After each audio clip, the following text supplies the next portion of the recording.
rise for the pledge of allegiance.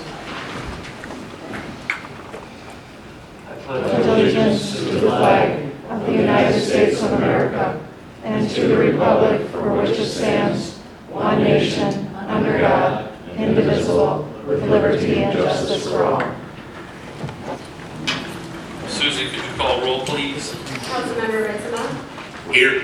Councilmember Chambers. Here. Councilmember Salcedo. Here. Councilmember Farkas. Here. And Mayor Moore. Here. Motion for the consent agenda for tonight?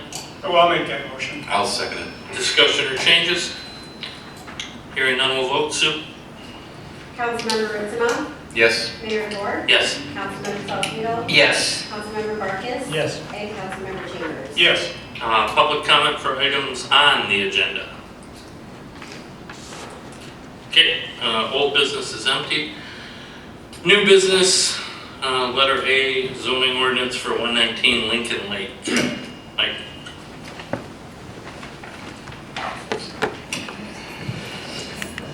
At its meeting of August 11, 2025, the Planning Commission held a public hearing and reviewed a draft ordinance related to accessory dwelling No, units. that's number B, we're on A. Oh, I'm sorry. The Lincoln Lake one. Oh. Sorry. At its meeting of the September 8th Planning Commission meeting held a public hearing and reviewed a draft ordinance to rezone 119 Lincoln Lake to mixed use. This would enable the development of the I don't like it. There we go. This would enable the development of the existing structure on the site to contain 7 new apartments with an associated parking area. Andy's here tonight, he can walk you through the ordinance elements. That's the Masonic building behind DP? Okay. Good.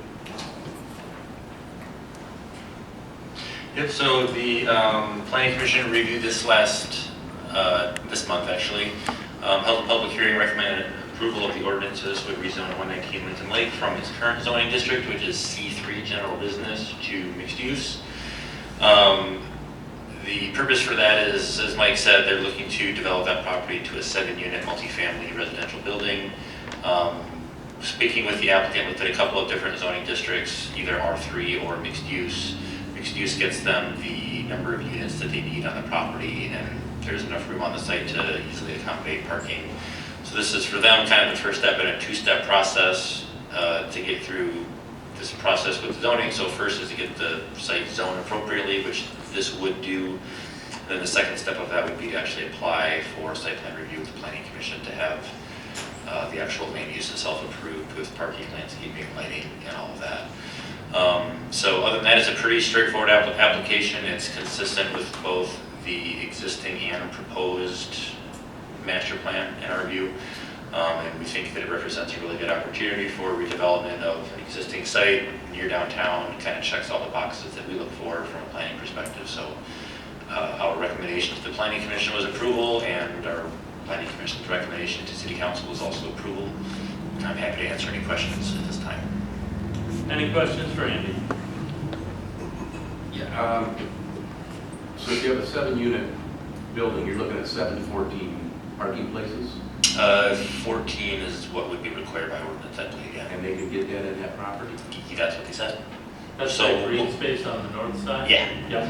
Yep, so there should be room there for that, and that's what they'll have to prove during the site plan review process, that they can accommodate that number of vehicles. And they own a little bit behind that too, right on the east side?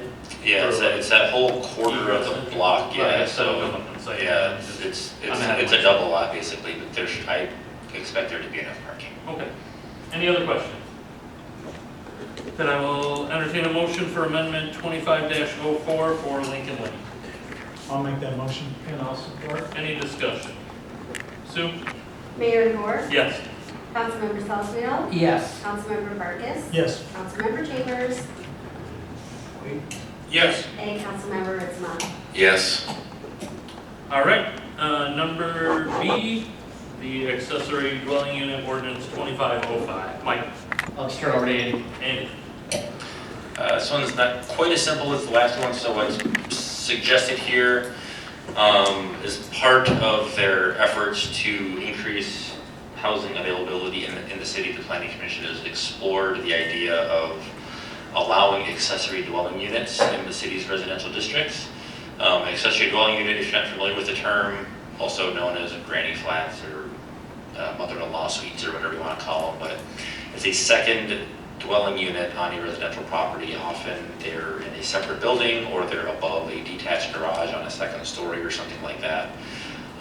They are currently not allowed in the city at all, and so the thought here is that this is another way that the city can afford to provide some opportunity for additional housing within the city. The Planning Commission's recommendation is to permit these as a special use in all 4 of the city's residential zoning districts, so that'd be SR, R1, R2, and R3, subject to a bunch of requirements. So to walk through the ordinance that you have in front of you, Section 1 just creates a definition for what an accessory dwelling unit is. That'll be added to the definitions section of your zoning ordinance. Section 2 is part of your general provisions within the zoning ordinance that deals with accessory buildings. And so right now you have a standard that says no part of an accessory building shall be used as a dwelling for residential purposes. So we're just adding adding onto that sentence to say unless permitted as an accessory dwelling unit right now. So without that addition, there's a conflict in the ordinance, and so this eliminates that conflict. Sections 3, 4, 5, and 6 amend the list of special uses in the SR, R1, R2, and R3 zones to allow for accessory dwelling units always as a special use. And then most importantly, Section 7 of the amendment amends Section 1704, sub G of the zoning ordinance. This section in the zoning ordinance is a list in your special land use chapter of all of the special requirements that would apply to an accessory dwelling unit. So if somebody comes into the Planning Commission, applies for a special land use permit for an ADU, they would have to meet the general special land use standards and everything that's in this subsection GG that's in front of you here. So just to kind of read through some of the highlights here, not more than 1 per parcel. If it's detached ADUs would be considered an accessory building and would only be permitted on properties where you can fit an accessory building. You can also attach them to the main building. Area and height shall not exceed the maximum requirements for an accessory building in that district. Shall not exceed maximum lot coverage, shall comply with all setbacks. Cannot use a recreational vehicle, travel trailer, manufactured home, etc., as an ADU. Under sub B, the design, use, and occupancy requirements. So the ADU shall include kitchen, bathroom, and sleeping area. So it has to stand alone as a usable, functional dwelling unit on its own. It needs to comply with all applicable codes. Any windows that face an adjoining residential property need to be designed to protect the privacy of the neighbors. This is in here because if permitted in an accessory building, this would allow them to be within 2 or 3 feet of a lot line, which is what we would allow for a detached garage, for example. Shall be connected to public water and wastewater systems. If it's connected to a well and septic, then it'd have to be approved by the county health department. And one thing that the Planning Commission wanted to add is that the property owner must occupy either the main building or the ADU. So we can't have a rental property for the house and then a different rental with somebody else living in the ADU. The owner's got to live in one or the other. Under performance standards, sub C, so it needs to be compatible with the principal dwelling on the lot, the building form, height, construction materials, dimensions, etc. Need to be consistent with the principal structure and be harmonious with the character and scale of the adjacent neighborhood. Needs to be operated in a way that will not significantly impact the privacy, light, air, etc. of adjoining properties. Not be operated in a way that results in excessive traffic, parking congestion, or noise. And neither the principal dwelling nor the ADU could be utilized for short-term rental purposes. So right now the city does permit short-term rentals as a special use. If you have an ADU, then you can't short-term rent anything on your property in that case. We also have some additional standards. We have a minimum gross floor area of 400 square feet and a maximum of 800. So the intent here is to keep an accessory dwelling unit just that, an accessory, not something that's going to be as big as or larger than the main building. Require 1 additional parking space. The height shall not exceed the height of the principal building. So if you have a one-story house, then you're not gonna, build a second story on your garage, for example, because we want these to, again, not be sort of overtaking the house as a primary structure on the property.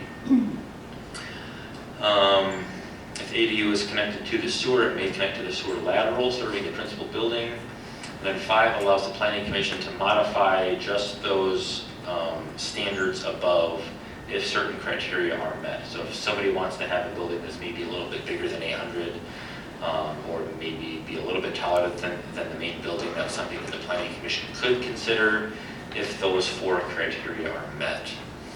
And then the last section here, E, requires a deed restriction on the property. So if somebody wants to build an ADU, basically we have language in here that would require that those 2 buildings be tied together so you can't have the separate sale of one or the other building on the property. That's something that we see and recommend quite a bit when we're looking at accessory dwelling units in the city. So I think it's worth noting at the planning commission level, there was some debate about this. There were a few people who did come to the meeting and were not supportive of the amendment. There also have been some requests from residents in the city to permit these.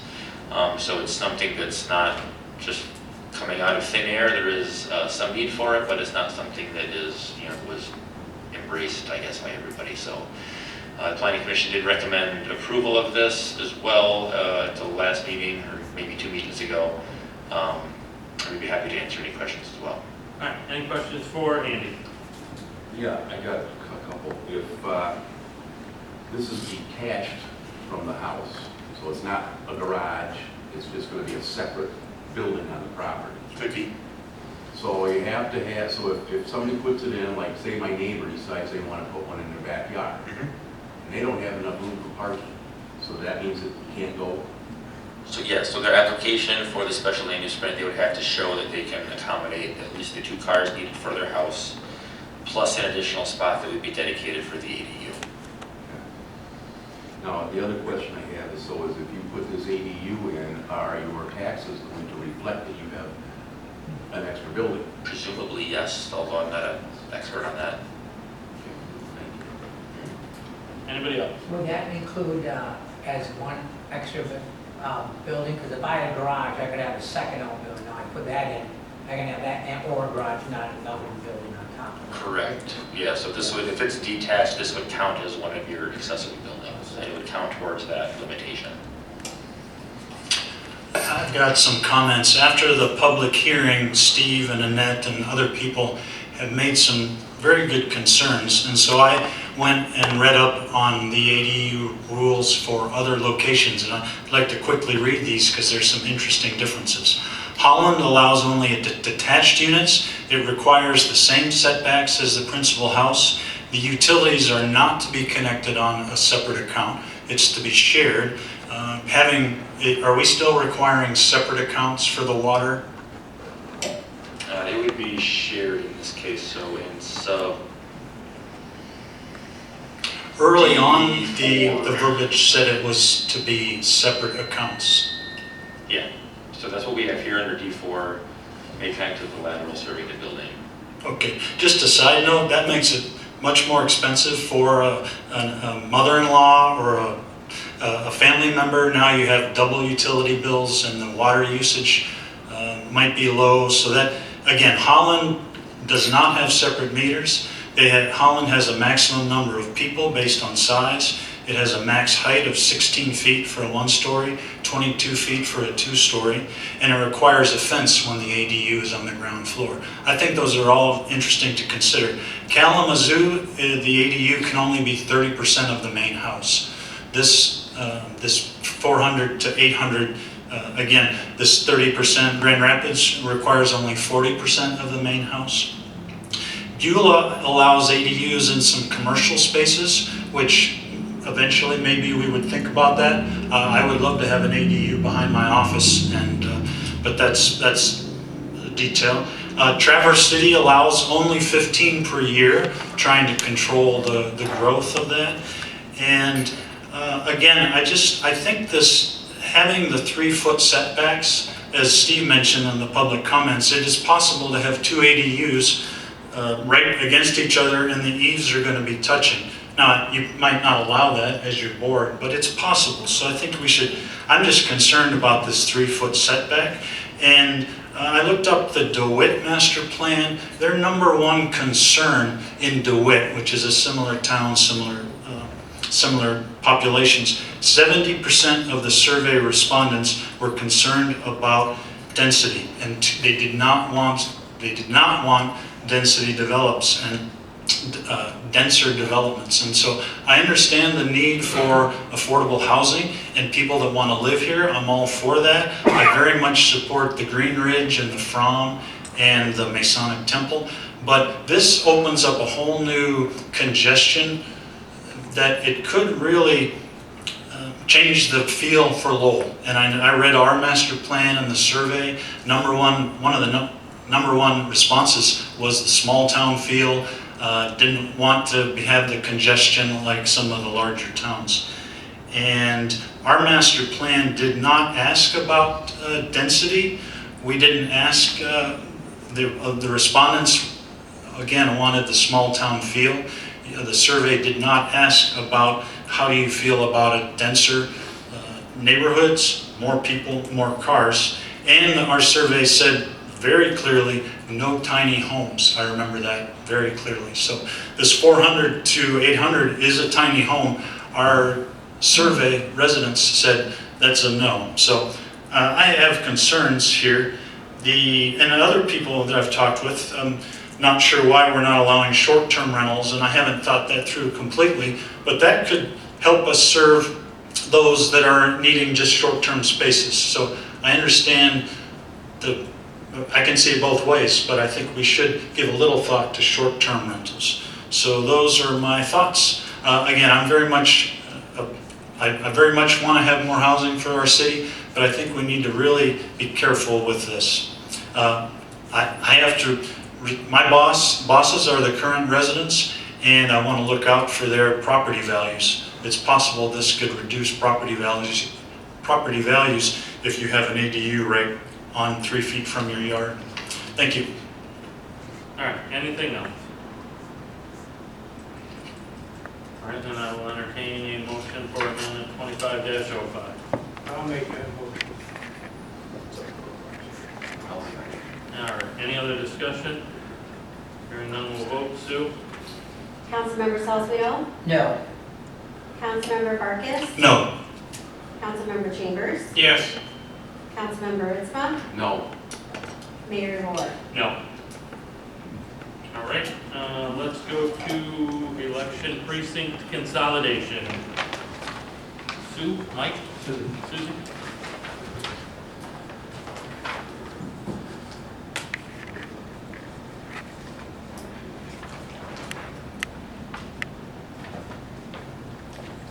Sorry.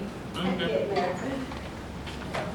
Alrighty. So Michigan law allows for the consolidation of precincts for certain elections as long as the consolidation of precincts does not exceed over 5,000 voters. At this time, the total number of registered voters for precincts 1 and 2 amount to 3,286 voters. My recommendation for this upcoming November 4th election is that the City Council approve Resolution 16-25 and allow for the consolidation of precincts 1 and 2 for the November 4th, 2025 City General Election. Is that the only thing on the ballot? There is a village, or a millage too, as well. Because normally those are, Yeah. I hate to say it, but those are lower turnout, aren't they, the odd year elections? So I think our last one there was 700 and some total votes cast or something, so I think this will make that a lot easier for you guys. Yes, it does. Do you have to do the early voting for these two, or is that just for We do federal? not and for state? local Okay. elections, no. So that should make it real easy for once. Okay, any questions for Susie? Nope. All right, I'll look for a motion then to entertain resolution 1625. I'll make that motion. I'll support. Discussion? Sue? Councilmember Farkas, Yes. Councilmember Chambers, Yes. Councilmember Ritzma, Yes. Mayor Moore. Yes. Councilmember Salzweedl. Yes. All right, board and commission reports. Eric? I've had cancellations lately, so Jim? Mine are coming up. Mark? Canceled. Mark? You were here earlier, and what we just went through, well, that's what we've been doing in planning, so I don't have one until next month. I wasn't at Fire Authority because I had Whitecaps playoff tickets, but the meeting on Monday at 4 o'clock is joint between your council, the township boards of Lowell and Virgins, and the Fire Authority. So at that meeting, they just went over the PowerPoint for that and tuned it up a little bit and made it clear for all of us to understand. So that'll be on Monday, and that's very important. So I hope What that time on Monday? 4 o'clock. Yep. And with that, coffee with council will be canceled next Monday due to the time frame, which we think will be run over that time allowance, so. I think we'll run way over. Yeah, I We'll think, not have that coffee. I think we with should be council done next by Monday. lunchtime on Wednesday, probably. We'll have everybody out of there. Okay. Any questions on budgeting or monthly reports? Managers reports. Mike? We'll try this, see if this works. Okay, couple items. The Riverside project, we're beginning we're going through the process with the county to have our historic preservation reviews, being the fact that this is a project that's funded through the Community Development Block Grant through HUD. This does require a state historic preservation review, so we are going through that. One of the issues that came up with the project is when we submitted the grant, we did not include the water lines because, well, if you recall, the last time it got denied, so we didn't submit that. But the issue that's coming up with that project is if we were to add that to the CDBG grant, then that portion of the project also has to fall under the Buy America, Build America provisions, and it creates an additional SHPO review for the water lines because there'll be excavation involved. So what I am suggesting we do is we will what we can do is we can do the project in 2 phases. So they want us to get the road project done early spring. So the road project can be done relatively quickly, and we can put all the funding towards those streets. And the only area we would exclude is the area from Hunt and Riverside to where we would loop the water line. So once that project is complete and closed out, then we can begin the second phase of the project, which then would allow us to do it probably late August, early September, and we don't anticipate it taking that long to run that water line, so we can be able to finish the project in 2 phases.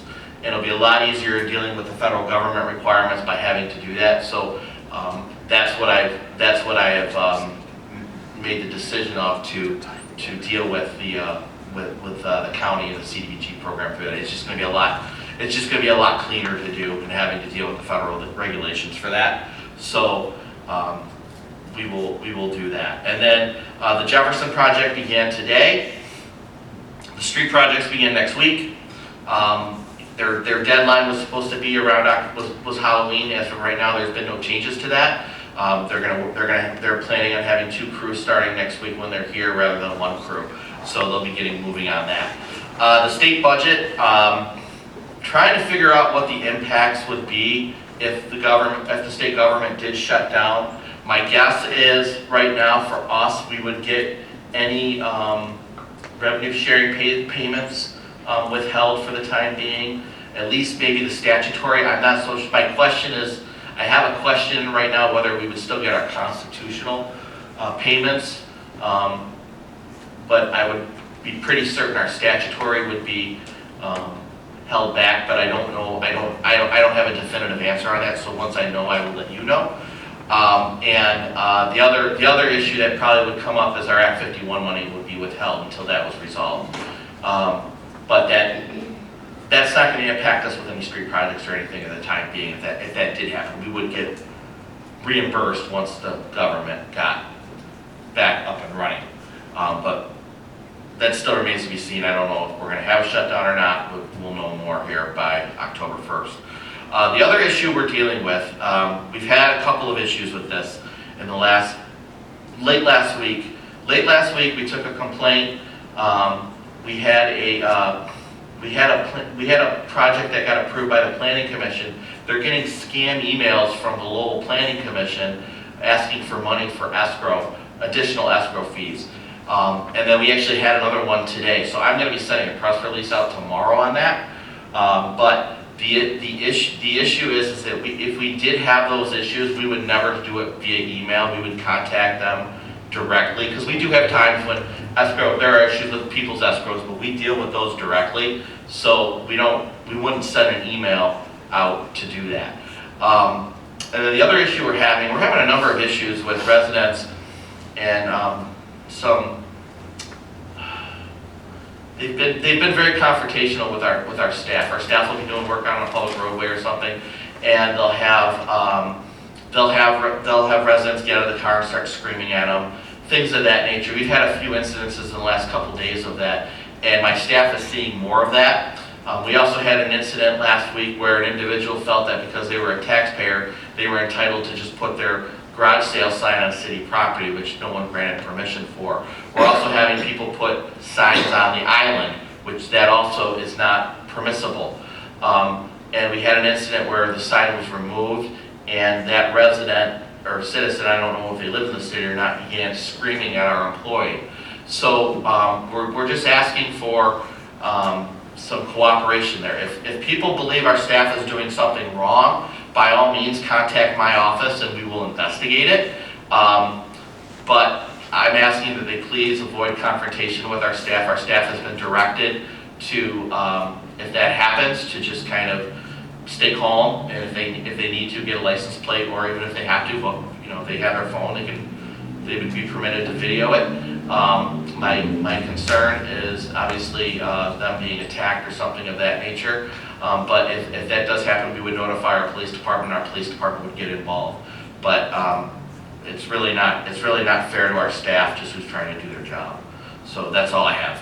Do you have a solution or a plan to keep emails from going out in the future? Because I know we had it with council emails where Yeah. we were getting emails asking for gift cards and Yeah, I got one. Yeah. And they all. We're going to do a little bit better job of when applications come in, making sure we're redacting stuff. But some of the stuff, I don't know how you can prevent it. I get fish stuff all the time. My staff gets fish stuff. It's something we get bombarded with. So I don't know how you necessarily can prevent it, other than maybe when we have some application requests, we redact information. That's about all I think. I'll take it. All right, any questions for Mike, comments? All right. No, in regarding the fish, when in doubt, call the individual. Yeah. Exactly. That's what was in the last. Yeah. All right, citizen comment for non-agenda items.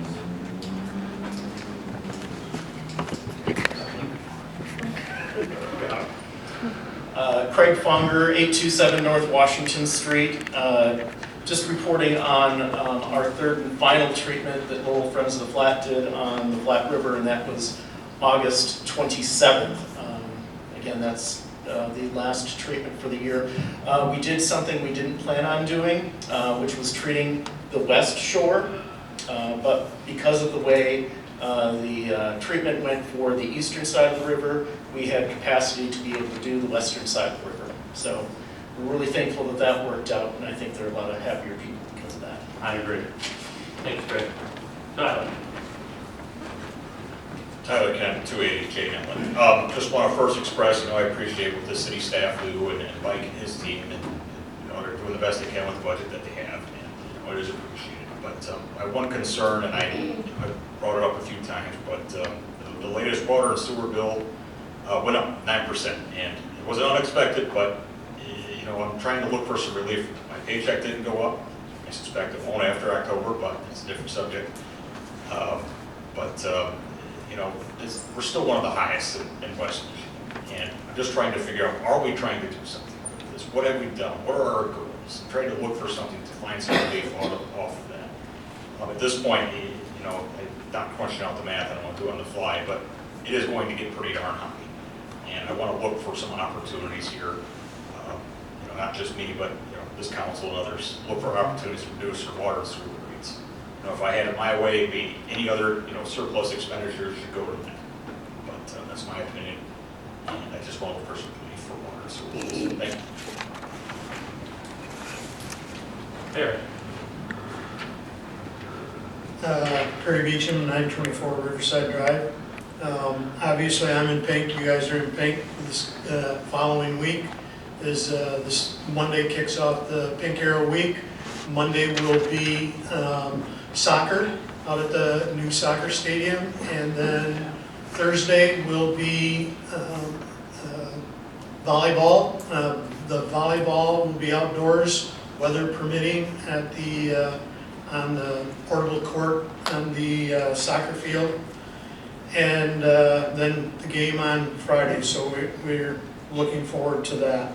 I'm also really looking forward to the election. I know that there's 3 positions. 3 of you are running, and we have another person in the audience that is running. And I believe that why I say I'm looking forward to this is because I think we, Lowell, will show the world, the United States, on how to be respectful to each other, and get out there and vote, and not be criticizing each other like the national, what you see nationally. So I look forward to that chance to vote here in the city. I was coming into town, I also noticed, and I don't know if that the Graham Building has a few things up at the eaves and some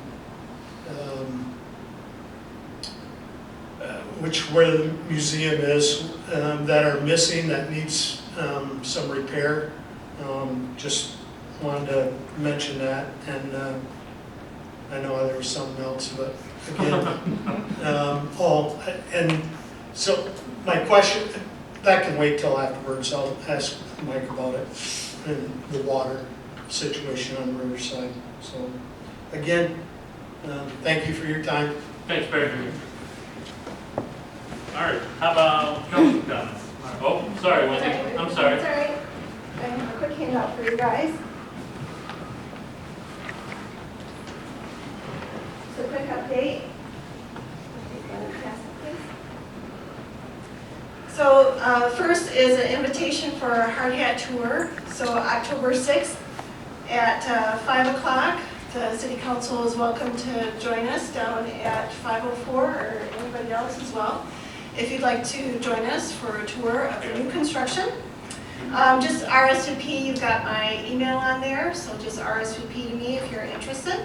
And this is our 17 income restricted units. We're looking at occupancy still Q2 2026. Next steps for that are the brownfield TIF, which we'll be looking at.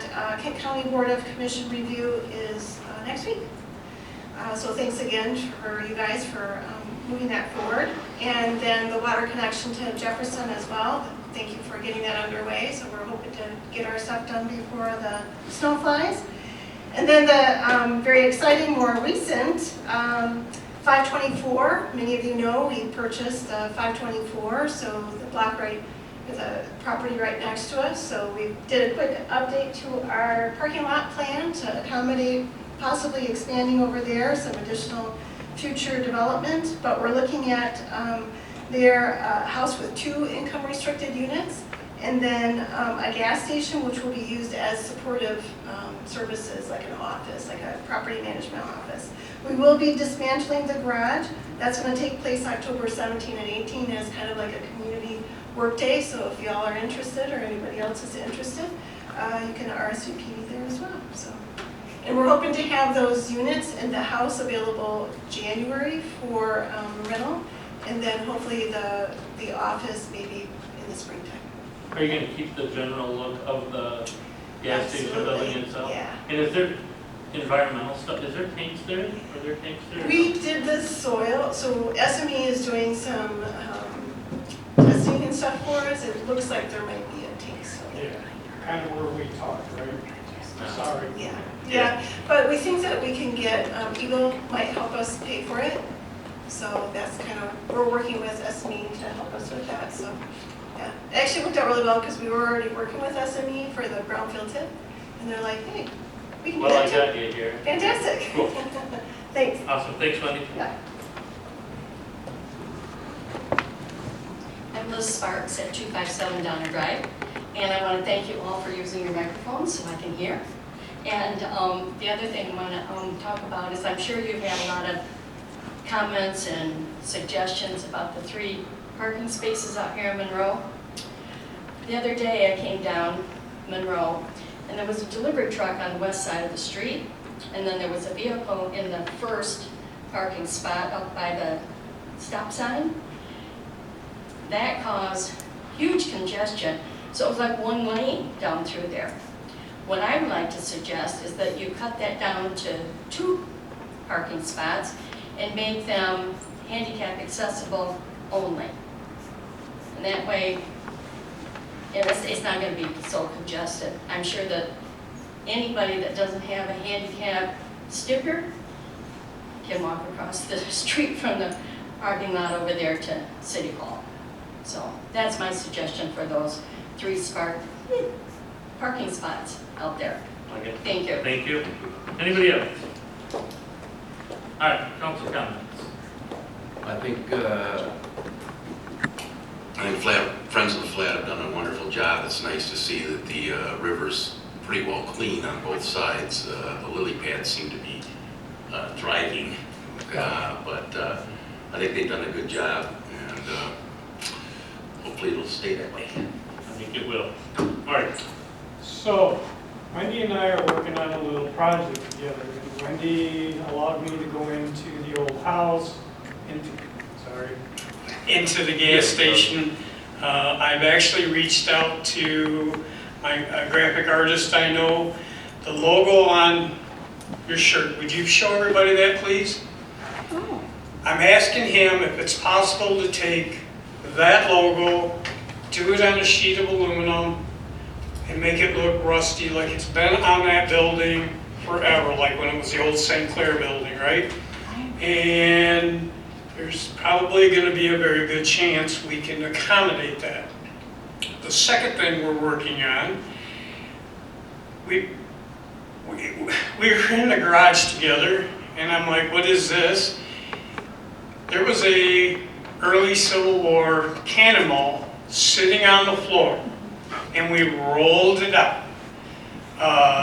My context for the people that I know, I had a military expert come and look at it. This was actually quite fun to me because I picked it up and I put it in the back of my pickup. I didn't think much of it. He asked me where it was, and I told him, and he about had a heart attack because they're leaded shut, and they're called a porcupine ball. They were designed to shoot into the woods, nitroglycerin. You wanted it to hit a tree to make an explosion, and it was just wobbling around in the back of my pickup truck. Luckily, we have one more test that's got to get done.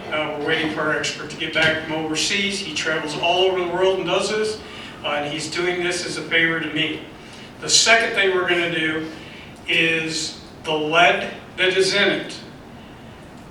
I've reached out to some people, and I finally got the help I'm looking for. It sounds like Grand Valley University has the capability of testing the lead, okay, to see where in the world it came from, right? Is it from England? Is it from Spain? We don't know. But we want to put a provenance trail to it. More researching, we found out you can go down south buy cannonballs, relatively inexpensive. I believe, and correct me if I'm wrong, this may end up we will put a provenance trail to it. It will be sold. The goal right now is when Rotary holds their auction next year, hopefully, Yeah. we will release it then, and it should be quite exciting because I've been doing this for 42 years, buying and selling, and I'm more excited about this thing than anything else I've ever bought. But to find a early Civil War cannonball here in town is quite spectacular. So that's what I got. Eric, I've got nothing to compete with that. you don't want that cannonball shot if you take too long, Jeff? Now, hopefully it's not a live cannonball. Secondly, if you want to have a sign that gets rusty real quick, hire a company that painted the showboat. Yeah. You know, I'm kidding. Fantastic. Not a painter, you're not. No, it's a Painter. Right. He's a gentleman, he was a painter. That's all I got. All right. Harry stole my thing about the election, but that's fine, because Wendy brought up October 6th. So speaking of October 6th, I have one of these. I'm hoping it'll be on the city Facebook page and hopefully on the police department Facebook page. We can accommodate that. October 6th, Jamie Teachworth's blood drive, sponsored by Versity and Lowell Light and Power, will be over here at their Broadway location. So there's if it's a motivator, there's a $50 Lowell Bucks raffle. This has a QR code on it where you can schedule an appointment. And I hope that the turnout is so good that we're, no offense, late to Wendy's. So October 6th, 10 to 3. They won't. Okay. So I'm going to get this hopefully on the city website, on the Light and Power Facebook page, and on the police department Facebook page. But I'd love to see the turnout blow away anything else that we've done around here in a long time, because if anybody deserves that, it's Jamie. So that's all I have. Yep, I brought one for you. We have that sheet. And then I have the PDF too if you need it. Just email that. That's easier. Where's my appointment thing? Right here. Bruce Matthews, Susie is the only one I heard back from, and he said if the council will allow him, he would love to continue on Parks and Rec. Okay. I'll make that appointment, and that's as far as I've gotten so far. But that takes care of the 2025, so everything else is January of 2026, so bought myself a little bit of time. Number 13 is I will entertain a motion to go into closed session to consider material exempt from discussion or disclosure by state or federal statute, MCL 15286-1D. I'll make that motion. I'll support. Any other discussion? Sue? Councilmember Chambers. Yes. Councilmember Ritzma. Yes. Mayor Moore. Yes. Councilmember Salzweedl. Yes. And Councilmember Farkas. Yes. All right. Everybody get out.